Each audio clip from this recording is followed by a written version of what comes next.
Oh, good evening, everybody, or good afternoon if you're over in the States. Just like to say hello and introduce a few people we have this evening for the Hangout. We've got Vicky Connolly, the Hangout coach. If you'd like to introduce yourself, Vicky. Hello, Michael. Hello, everyone. How are you doing today?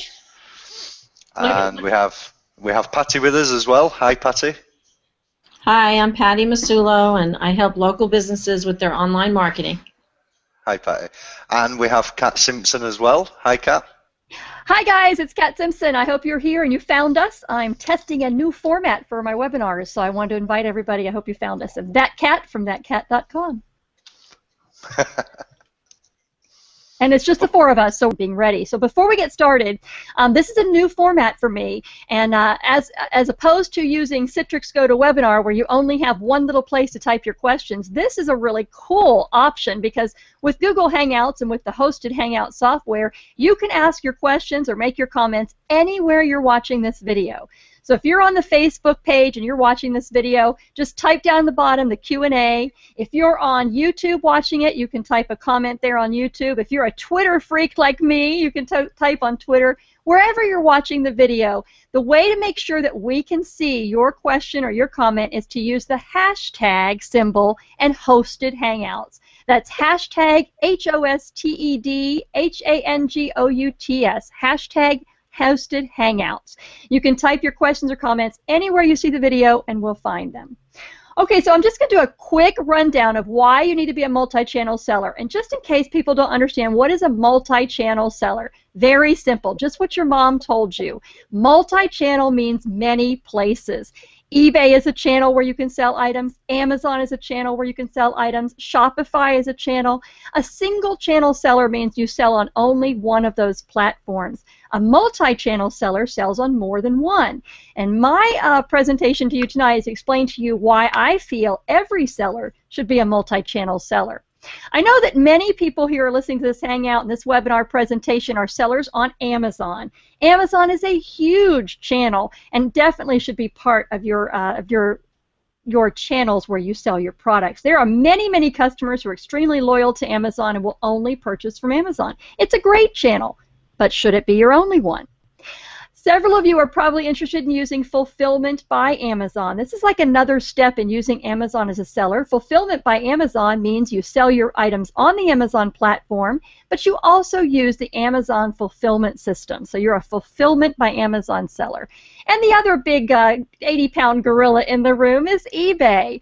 I'm sure most of you have either sold or bought on eBay. eBay's become a part of our culture in the last 10 years.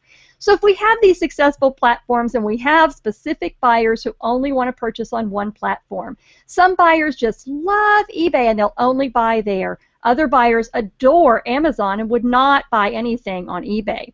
Now the difference of that is you've got to be in both those places to get both those customers. So again, why does an eBay seller need an Amazon store, and why does an Amazon seller need an eBay store?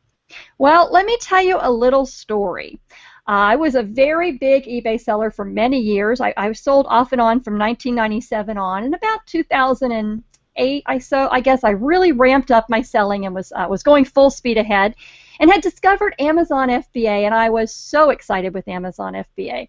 I had sent off my first box, and they had started selling, so I'd gone back and got 10 more boxes of items, and I had shipped them off. And I woke up one morning, and I eagerly went to my computer, and I got this message: your account has been suspended. Now, I know many of you, I know someone this has happened to, and in fact, some of you may have had it happen to you. In fact, my daughter just had this happen to her yesterday on a Sunday. So it's very possible to wake up with that problem, that your account is gone. You're listening to a veteran of being thrown out. I tell people I've been thrown out of the best places. I've had my Amazon account removed. I've had 2 eBay accounts suspended and 1 PayPal account. And yet I'm back. I'm here to stay. I'm still selling on Amazon. I'm still selling on eBay. And I still have a very active PayPal account. I was blessed because I had an FBA manager at that time, and he went to bat for me and got my FBA account back. However, This happens more often than you would think. Some rumors in e-commerce report that there were 15,000 eBay sellers removed from the eBay selling rolls last month. That can't really be verified. It's just a rumor, but it was published in several places online, and it's a very possible number. So can the best sellers get kicked off? Absolutely. Sometimes it happens because of something you've done wrong. Something that you mistakenly didn't realize you were doing. Sometimes it just happens because what you're selling is no longer welcome on the platform. Amazon is a great platform. It's fantastic, but there are several cautionary tales about Amazon accounts I could tell you in addition to my own. Many successful merchants have had their Amazon accounts closed. Some of them got warnings that things were going wrong. Others just woke up one morning and it was no longer available to them. On eBay, one Amazon seller who had moved from eBay to Amazon, moved all of his listings over and was going gangbusters on Amazon, suddenly woke up to find out that he had been removed from Amazon. And his sin or his mistake was when he brought all his products over from eBay, he forgot to edit them all, and he left in one product description out of about 1,600 products a reference to eBay. Something like shop in my eBay store. And they shut his account down. All 1,600 listings were pulled, and this was from a reference to eBay and a product description. Another seller was selling DVDs, had been a huge DVD seller on eBay for years, knew a lot about DVDs. He was the one who would buy them, refinish them, get all the scratches out, and sell them. He moved part of his business to Amazon and was doing about $15,000 a month. This was a very public story that he shared in the Facebook boards about 6 or 8 months ago. One of the executives from one of the film studios, Warner Brothers, I believe, I'm not positive which one it was, one of the larger studios, had gone on to Amazon and bought a copy of one of their movies. When he received the DVD, he appealed it, sent it to Amazon, and said that it was a counterfeit. Now, our friend seller, promises that he does not sell counterfeit merchandise. He's been in the business for 20 years. He knows better. He knows how to identify counterfeit. However, he had made one little mistake. He had used Amazon commingled inventory, which meant that if he sent in 10 DVDs of Black Beauty and I sent in 10 DVDs of Black Beauty, neither of those were labeled. They were commingled in Amazon's inventory system, and when someone came along and ordered a Black Beauty DVD, no one could be sure which one they got. So when he told this story on the boards, we all thought, well, of course they'll let him back because they can't even prove it was his DVD. Wrong. Because of the big lawsuit possibility with counterfeit items, his account is still suspended. He is still trying to figure out a way to get 15,000 DVDs in stock at FBA returned to him without paying $7,500. And he's still trying to figure out what to do with those DVDs. There are mistakes you can make that will shut your account down you'll never recover from. Another story, a friend of mine was selling e-cigarettes on eBay. And he was doing a great business. Vaping has become very popular with all of the no smoking signs everywhere. He was doing about $5,000 to $6,000 a month in these e-cigarettes and their refills. Woke up one morning to discover that those products were no longer welcome on eBay. I have another friend that was selling information products on eBay, doing a very good business, supporting her family. Woke up to find out that those products were no longer welcome on eBay. So there's many reasons you could wake up one day and have lost your eBay account, have lost your Amazon account. There's no way to be sure because you aren't in control. When you are in a single channel business, your account is at high risk. It is your only income, you're in trouble. Accounts are single channel merchants, eBay, Amazon, Shopify, BigCommerce, all of them. They're not your friends. They're your business partners. And if at any point having you as a business partner causes harm to their business model, you will not be their business partner any longer. They will get rid of you and get rid of the problem. When you are with a single channel, you are at their mercy. I have not, since 1997, been aware of any lowering of fees at eBay. In fact, pretty regularly, twice a year, at least once a year, they will raise their fees. What do you do as an eBay seller? You adapt or you leave. You don't really have any control over their fees.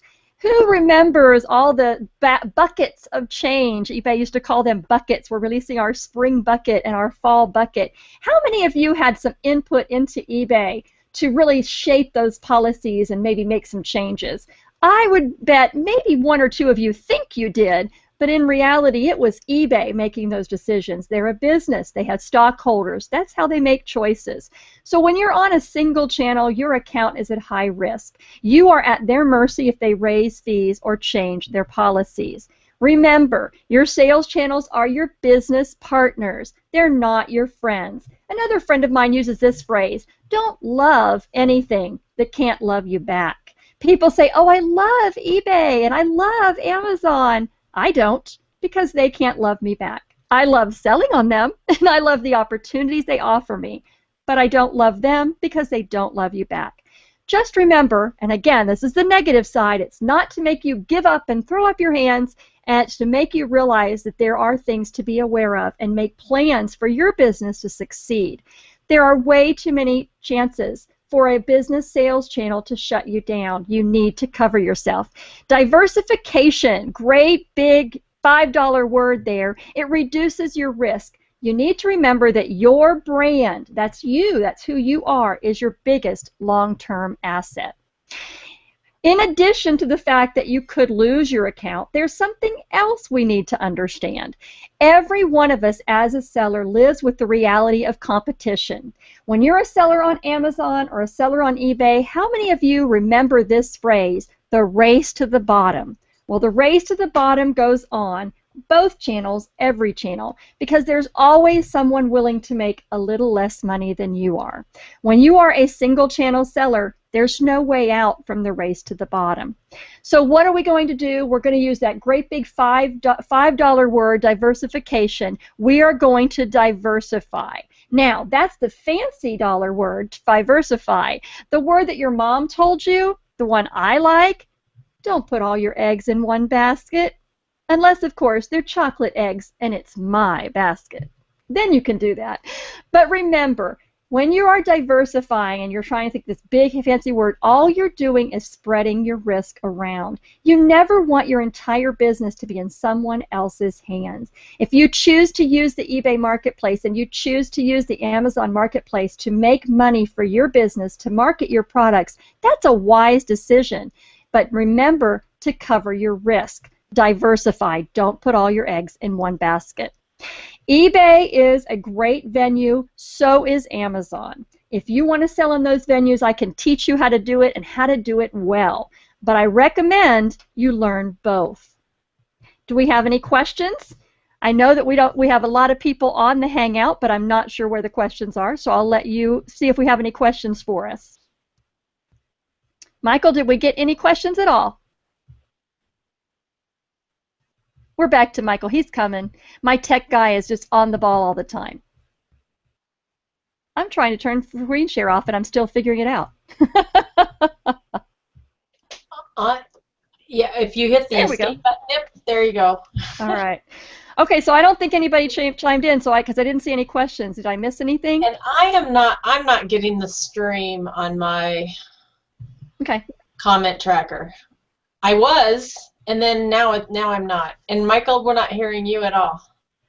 I don't know if you're not getting it or if there just isn't any, because I didn't publicize it till today. I've turned my mic on.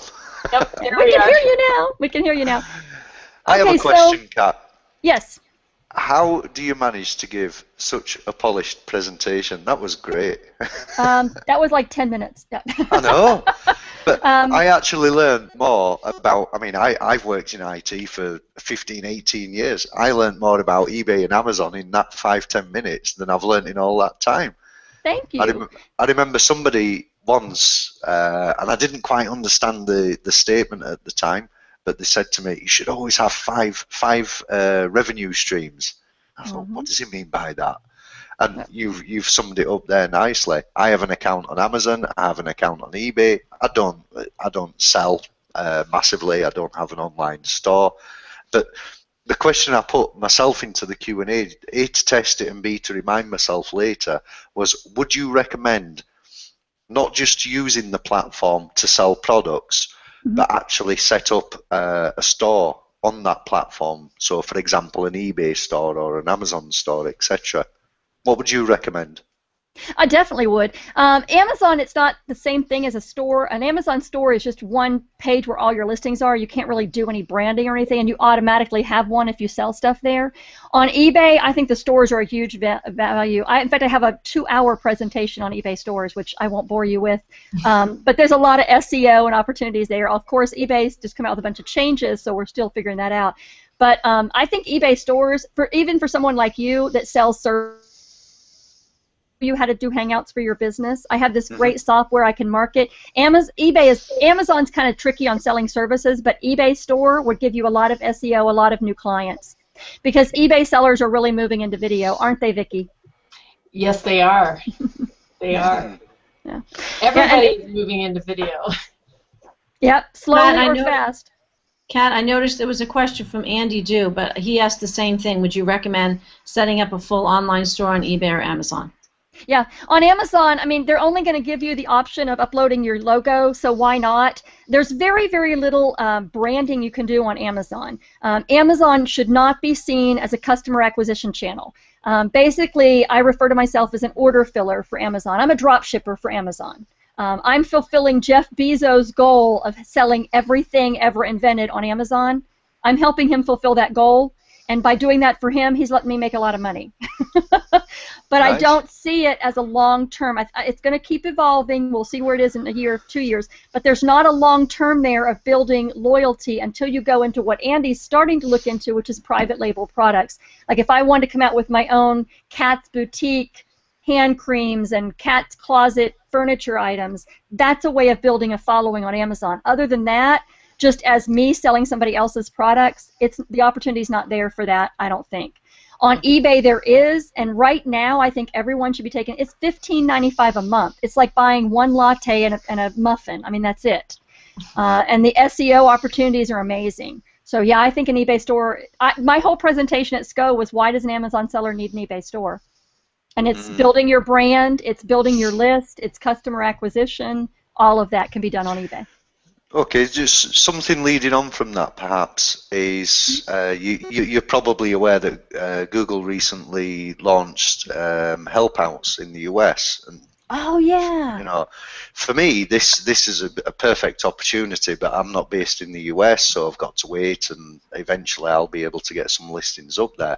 But from a technical service provision perspective, help-outs is probably going to be a really channel for me, because we'll be looking for technical support and help and advice on be it setting up websites or coding or integrating, as I have with hosted Hangouts, integrating Hangouts and webinars into a website and Facebook and things like that. Do you think that it's possible that help out may get some traction and people will move from one platform to the other? I think the Skype will be the loser. Because the people that I know, I do my coaching calls with individual clients. I do it with Skype for two reasons. One is the video, because I can see their face and I can see how they're reacting to what's being said and what's going on. They can show me things, and the other thing is the screen share ability with Skype. And I wouldn't want to use Hangouts because it'd be difficult for me to learn to keep it private. I mean, you showed me how I can do that, and I'll look at that. But the help outs, that's going to be huge. Yeah, and now tell me again, it's not within Hangouts. It's a separate platform for it, right? Yeah, it's actually a completely separate entity from Google. We're led to believe, and all the services that are provided under the auspices of Google, if you like, under the banner of Google. Hangouts are actually used to deliver the help out session. So say for example you're looking for, I don't know, an SEO specialist, and you go down the list and you find me, and it will simply say either free or charged per minute, charged per hour, and then you make an appointment to schedule a help out with me, and then I might spend 10-15 minutes on a help out with you. And I say help out even though it looks Hangout. Very similar to a Hangout. Very similar. Yeah, so and Google's actually giving us the scheduling opportunities and everything? Everything, yeah. What you actually do, Martin Shervington actually has a really good post on this, a really in-depth post on everything from the process of sending an invitation code to receiving the requesting an invitation code, sorry, to receiving the invitation code, then the process after that. Because what happens is I may purport myself as an expert in Joomla, for example. Somebody interviews me from the Helpouts team. Now, I then have to justify the content that I'm putting in there. I don't think it's possible that the Google Helpouts will be able to verify the qualifications of everybody that's providing services, because you can imagine there's the PHP programmers, Joomla developers, WordPress developers, and all sorts of experts out there. But there are certain guidelines that you've got to adhere to. And once that interview process is complete and the listing is accepted, it goes live and everybody in the world can see them. I've done a couple myself, not as a provider but as a user, and I found them very easy. I've just scheduled an appointment whenever the appointment's available, let's say 10 o'clock on the Tuesday morning. I've hung out with the guy, and we talked about, I think it was Google Calendar, one of them. And there's another one I've got scheduled for PHP coding because I'm having some problems with some code. And although there's plenty of help out there for people like me in tutorials and videos on YouTube, etc., as you've just pointed out there, the face-to-face interaction, you could be sharing a screen with me and we could be talking about something. You take the screen share off and you're looking at my face, you're looking at my reactions, and I could be going, I just don't understand this. You can that wild look of your headlight thing. I think that if this takes off, then it looks like it would replace also a lot of Odesk, because the Odesk is people are going to hire someone for specific jobs. If they could hire someone and actually talk to them, because I'm working with a lot of sellers that are trying, like Andy knows, we're trying to get them to use VAs, and the hang-up or the problem or the roadblock seems to be when they know they want to hire a VA, but they're afraid to take that first step. This would really be a bridge for them. Yeah, as a developer, I've actually used Elance, Odesk, and a few others, and the quality of the work that's been returned has been appalling. It's appalling. Yeah, it's very interesting. I've had to rewrite a couple things myself. Okay, so through this practice, I can see where Hangouts and hosted Hangouts would be huge for getting the word out. If I want to do a free, like instead of doing a free YouTube video, like I would just record the video myself and upload it, this would be a much better format for me because I do better with interaction with the audience. I do much better presentations if I can have your questions coming in at the same time. So I can see the value of this for those kinds of videos. And you're going to do, we're going to have a way of capturing email addresses for people that want to listen, right? Yep. Okay. So the only thing missing. Go ahead. No, we actually have. Although we haven't got. Although we have. At the moment, we have the Google event page running. We can take comments from there, questions from there. We launched the question and answer application when we started the Hangout. There's the question and answer application over on Facebook as well, YouTube, Google, Twitter. Although for Twitter you do have to create a widget, but I have a tutorial that explains how to do that. It's not very complex. And then you can bring all these things into the comment tracker. So just with two applications within the Hangout, the comment tracker, and the Q&A application, you can have all the comments coming in from everywhere. I have a Hangout scheduled with somebody in, I think, another 2 or 3 weeks. And he gave me an indication of how many subscribers he had on YouTube and how many followers on Facebook and Google. And I immediately said, you do realise we're probably going to have about 1,000 people viewing? And he said, yeah, is that a problem? I said, no. Keeping up with the questions might be. Yeah. Okay, I'm going to be the one fielding the questions. Okay, so I didn't see Andy's question, so I'm guessing it must have been on the Facebook page because you said that was the only one that wouldn't come into the stream. Let me have a look. Andy's question is on the Q&A app. And actually, I made a mistake. It was Michael's question, and I thought it was Andy's. Okay. Hi, Andy. Hi, Michael. Okay, so where was that? Because you said I could see everything in the stream except the ones from the Facebook? Facebook, yeah. If you go to the left-hand side of the Hangout window, and you'll see a list of icons, and one of them says Q&A, click on Q&A. See, I don't have that one. That's what I was looking for. I've got chat. Well, mine says chat. Is that the right one? Well, if it's not showing up, if it's not visible there, scroll all the way down to the bottom, and there's 3 little dots that bring up the menu, and it brings up more apps, and it should be one of the available ones there. It gives me Hangout plugin chat. It gives me a regular chat. It gives me the screen share, the camera, and then it says I can add app. So maybe I should have. I didn't add that one. Add. Okay. Yep. Add that Add one. apps. Try and it it's the Q&A. Where would I find? I've got Hangout Toolbox, YouTube, Google Drive, Kaku.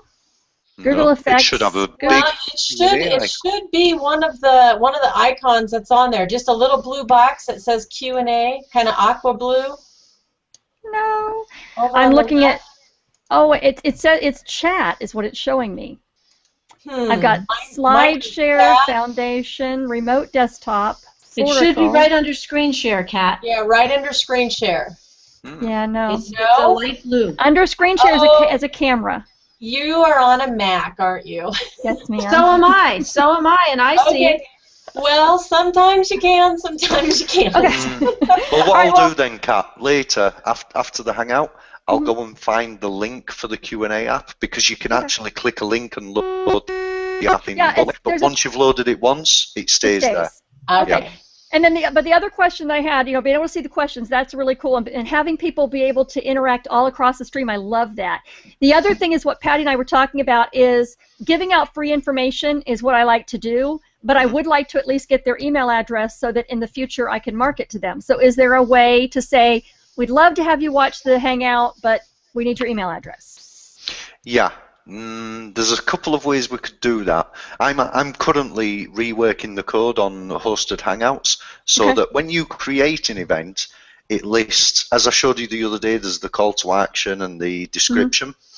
Directly underneath that, there's going to be a box that says, keep me informed, and then they just put their name and their email address in there, click a button, and it's stored. And see, that would work because, to me, it's like if I'm giving good enough information, then they will want to stay connected. So I'm not sure I really have to have their email address before they see it. If there's a way for them during the webinar or while they're listening to it later to be able to say, yeah, she might know something, and so go ahead and sign up, kind of thing. That would work. And we are still live too. Oh, I know. Okay. I figure Michael and Andy are over there. I don't say anything. I don't say anything on video I don't want repeated to everybody, to all of my friends and my followers and my haters. We were sitting here talking, and I'm like, oh, wait, have we ended yet? Does she realize I'll have to find a way of doing that because it's quite interesting. I've been on webinars where I'm just sat there as a viewer, and for me, a webinar, people are just talking at me, whereas with this, I can engage with the person delivering the webinar, and I might have a question and I'll think, oh, I can just use the Q&A app, or I can use the hashtag or whatever, and I can interact with them. I know some presenters like it better. They like to just get their presentation over, but that was something I had to learn because I'm much better if I'm in front of a live audience, or I can see you, I can see Vicki, I can see Patty. I know when I can see you. You're fine, but I can see people. I can see their faces. I can get questions from them. It helps me say, because you can have a presentation and you can go through it really, really fast, or you can go through and hit every little tiny thing. And if you can see your audience and you can watch the questions coming in, you can tell that this part, they get that. I can just get over that. But this part right here, they're not understanding this. And so I can go slower and calm down and hit the points harder. So I would love to be able to do presentations where I can get feedback from people. That's my favorite style. So just stand there talking to myself. Sorry, Patty. I think Patty has a question. I do. Is there a limit how many people? Because I'm thinking, like in a traditional webinar, if you had 100 people on there, am I going to see 100 faces on a Hangout? No. The maximum limit to the participants, the people in the bottom here, is 10. Yeah.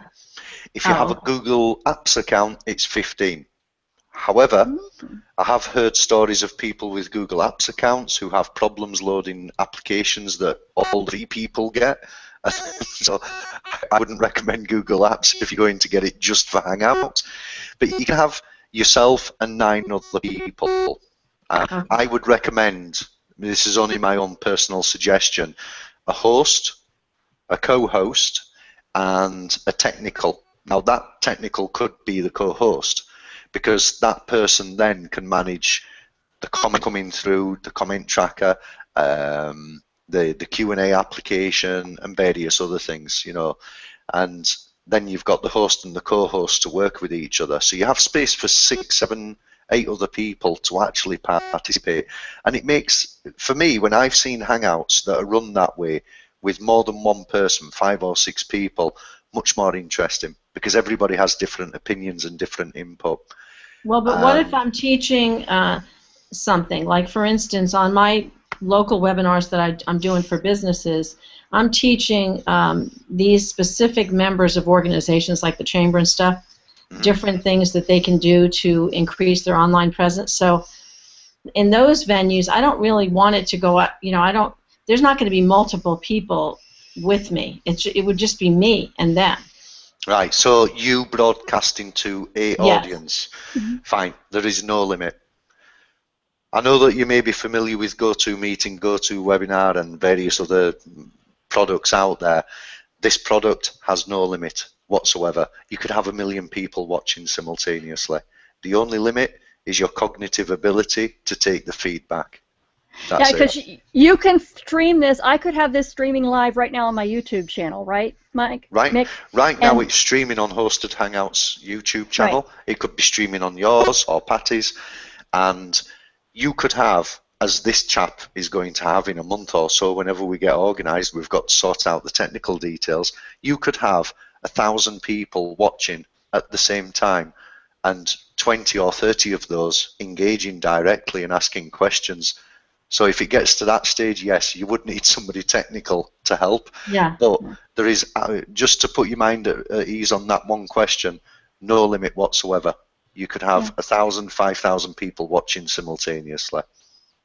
And it comes up with the mic too, because even with GoToWebinar, and I showed Patty earlier today that they started doing what they call HD faces. There's a limit of 5 people that can be on camera, which is smart, because if you go, even with them, if you have too many people call in and their mic is open, they're not muted, you'll get a warning. The audio quality will suffer. So like Mick said, even if we did have 10 people here, you'd want most of them to be muted until they had something to say. In fact, I think we did a Hangout once where people were coming in, it was automatically muting them. It does. Did I not remember that? Yeah, there's a cameraman app, and you can have it selected so that if there's 3 or more people on a live Hangout, that it will automatically mute new attendees coming in. Because you get feedback and you get loss of audio quality if you're not careful. It's just there's so many opportunities with this. It's kind of mind-boggling to get your head around. But right now I see the idea of broadcasting your brand, getting your information out there, helping the greatest number of people. This is huge. Now, Michael, did you make Kat a presenter? Is that why she's up there on the screen? He blue boxed me. Yeah, the microphone's doing it, unless I specifically, because I'm hosting this Hangout. Right. I can click, for example, now I'm going to click you, so you're blue boxed, and it's you that's on the screen. Now I'm going to click Vicky.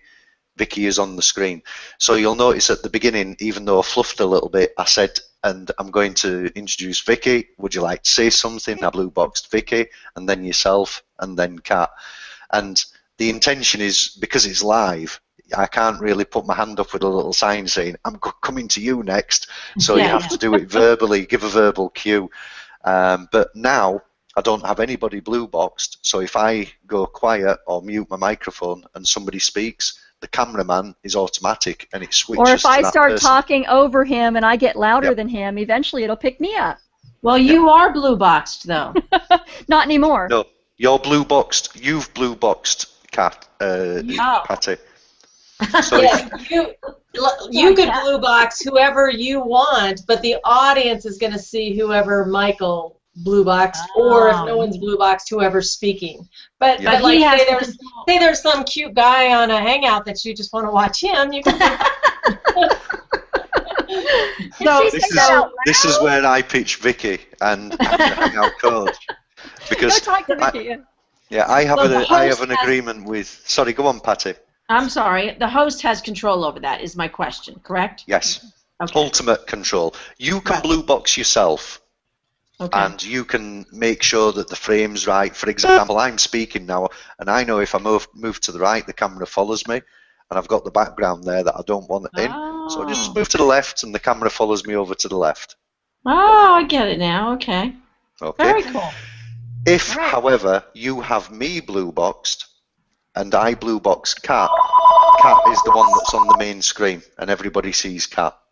So it doesn't really matter who you blue box. There is an exception to that. If, for example, I host this Hangout as a page, which I've done now, I've hosted it as hosted Hangouts, and then somebody who is a manager of that page comes into the Hangout, they can actually take control. Okay. I can So if you control from them. it was streaming to my page, my That Cat page on Facebook, and I came in to the Hangout through that page. That's interesting. Yeah, it's a whole new way of doing it because, for example, if I stream this Hangout under my name, Michael Mason, it goes to a YouTube channel called, I think off the top of my head, Harlequin Tenerife or something like that. Something that nobody would understand. Yeah.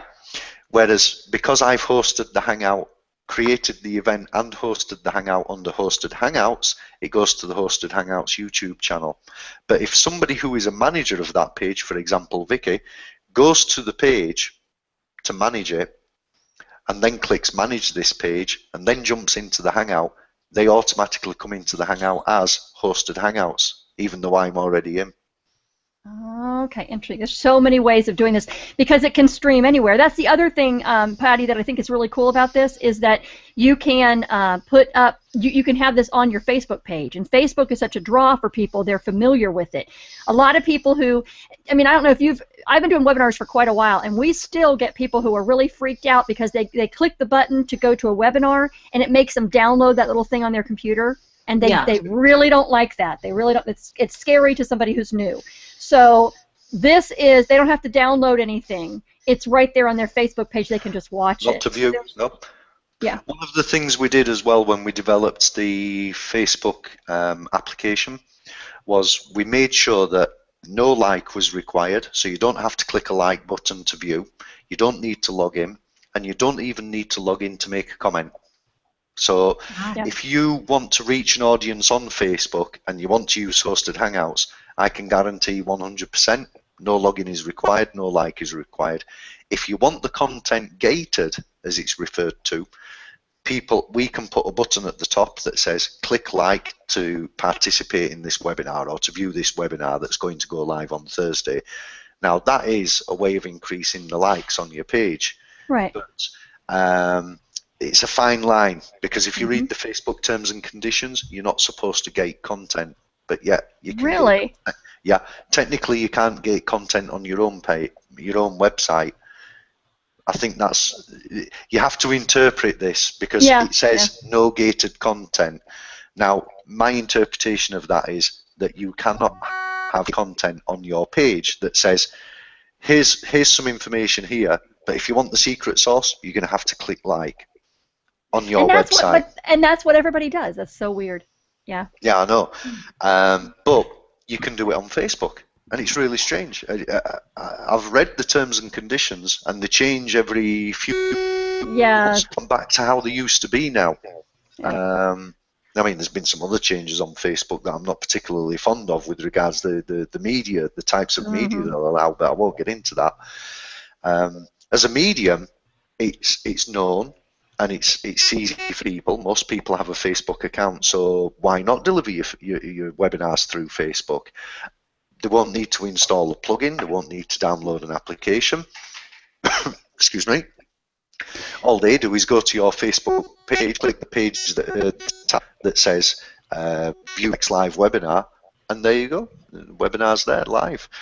I'll have to have a think about what you were saying, though, capturing the email addresses. Not so much capturing the email address. That sounds a little black hat, but giving people the opportunity to provide you with, to provide you with their email address. Because I, for one, like the presentation that you gave, and if I'd never met you and I saw that presentation and I had an opportunity to get more information, I would quite happily give you my email address. Yeah, and see, I'm okay with that because I feel like if I give good enough content, they'll want to. I think I'll have to think of a way of making that nice and easy for people. Click, rather than type. Exactly. Yeah.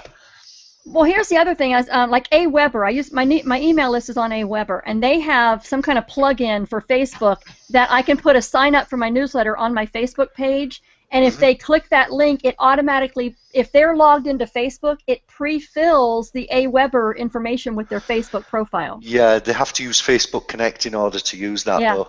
I have various Facebook apps that do that, and it will take, you'd actually be surprised. I can take the person's name, surname, age, birthday, their location, friends, where they were born, the friends. With limited permission, you can gain a lot of information from a person just by clicking one button. Right, and that's, like you said, it's always a trade-off. It's the same thing with GoToWebinar. You can make them give you 10 pieces of information, but for every other piece of information you ask for, you have less and less people willing to give you that and sign up. Yeah. So it's always a trade-off. I've noticed there's a few questions come through on the Q&A app. One from Bethany Charles. What is blue boxed? Blue box. Well, that's for you. Yeah. Okay, I'm going to blue box random. Vicky. Hey. Now, Vicky is on the screen even though I'm speaking. If I deselect Vicky, the computer, the system, automatically blue boxes whoever is speaking. And when we say blue box, Bethany, it's a reference to what we're looking at. Like you're looking at the one person in the screen and the little tiny faces down below it. If I blue box myself, for instance, a literal blue lined box shows up around my paper. So that's why we call it blue boxing. Does that make sense? That's how you know you've blue boxed someone. There's a literal blue box around their picture. Okay, anything else? Somebody's asking a question, Andy, about how to do private labeling. I think that's one for you, Kat, no? Yeah, that's what, there's a whole $4,000 course out there about private labeling, so I can't give you that in 10 minutes. But basically the idea is if you manufacture your own products here in America or in China or wherever, and then you can put your brand on them. And that's what private labeling means. Right. I'm actually trying to select the questions, but I can't. I've done something with my mouse and it's not playing. It's decided to go home. GoToWebinar does this to me all the time. I'll be in the middle of it and I'll be like, okay, I can't see anybody's questions anymore, so somebody sent me a question because I can't see anything. And there's a question here from SSam72 that says, how many changes in Facebook have you noticed? Can you select that question, Vicky? What's that? Can you select the question? Can I? It's on the Q&A. Yeah, but do you have a button that says select? No. Oh, it must just be me because I'm the host, but I've messed around with my mouse, so I can't. How many changes have I seen in Facebook? Oh. Yeah, I know. I was going to say, that's a loaded question. Yeah. I can't count that high. There are recent changes that I'm not very happy about, not just as a developer, but as a user of Facebook. And one of the changes made worldwide news, and not many people are happy about it. From a developer's point of view, the Facebook APIs, or what's referred to as the API, the Application Programming Interface, really hard work. But you have to go where the prospects are. Mm-hmm. Yeah, and you know, I've developed applications where people click one button to sign up for an event, for example, and Kat was talking there about the trade-off.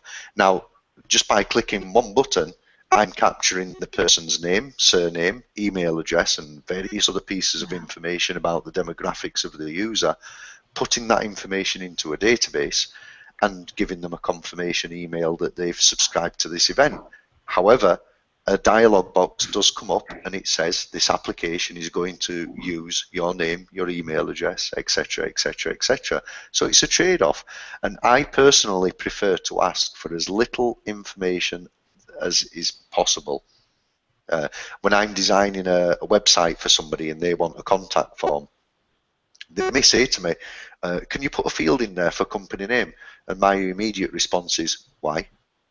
Why do you need the company name?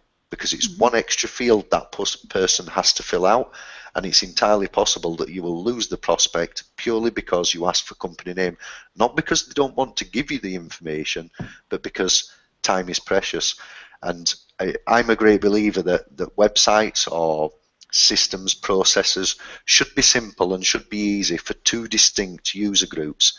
The people that are busy, they haven't got time, so you want to make it nice and easy for them. Click, there you go. I've got your information, I'm going to pass this to you, you get on with your life. But it should also be simple for the people that are not familiar with your system, because it's your system, it's not theirs. Now, these people may actually have the time to fill out a lengthy form, but it needs to be simple and it needs to be quick. And whenever, how can I put this? Basically, I ask the question why for everything, absolutely everything. I'd like a button on the top that says blogger's opinion. Why? Why do you think people are interested in your opinion? Why do I think people are interested in my opinion? Ask the question why at every stage. You say it so much nicer. You say because people are busy. I say because people are lazy. They don't want to fill in all that stuff. I don't know. I mean, for me personally, I'm busy. I'm working, and I don't really have the time to go through lengthy forms. And if you start asking me for information that really I don't feel is relevant, I'm not going to give it to you. And if it has a little star next to it that says required field, I just think, oh my God, do I really, really need this? Whereas the webinars that I've attended, similar to the one that you've given tonight, the majority of them simply ask for an email address. That's it. Yep. And it's nice, I actually want to give my name as well so that the email can come through to me personally. I don't know, that's why they're asking for my first name and my last name. But when they start asking for more information, for example, year of birth maybe, things like that have been asked, why need this information? It's not necessary. Okay. Any more questions? I had a couple of my own, but I want to make sure we get anybody else's questions first. There's no more on the Q&A. Now, when we want to chat with each other, like if we got something we want to say real quick, just like if I wanted to say something to you, Michael, or to Kat, or to Vicky, or whatever, where would I do that? Under the chat button? Yeah, the chat is between the people that are actually in the Hangout. Okay. And only we can participate in that. Yeah. Okay. All right. All right, and one thing I would like to work on later maybe is figuring out how we can do the PowerPoint so that it actually shows. There's got to be some setting in there that I can make we'll have a look at that in a something. moment. Yeah. That's interesting because you were clicking the full screen, but it just wasn't going full screen for everybody. Well, see the thing, right? Exactly, it was going full screen on my computer, but not on the screen share, which is kind of odd. Yeah, so there's got to be something weird in there. Yeah. Okay, well, unless anybody else has any questions, we can close the Hangout. Or did you say you had a few, Kat? No, that was my main question, was the PowerPoint. Okay, cool. Well, I'll close the Hangout and I'll take you through that now. Okay? Okay. Thank you. Thank you, Vicky. Thanks for the information, Kat. That was awesome. You're welcome. I hope I didn't scare you too bad. No. I think, actually, Kat, have you got a wrap-up? Is that what it's called when you finish the end I guess so. I guess so. Well, we'll just call the wrap-up close enough. Actually, April, my daughter, got a letter yesterday about her Amazon account, and then she got it reinstated within like 6 hours. So don't panic if you get those letters. There's always ways to get reinstated, or almost always. That's nice. That's the wrap-up. Thanks. Yes. Good ending to the story. All right.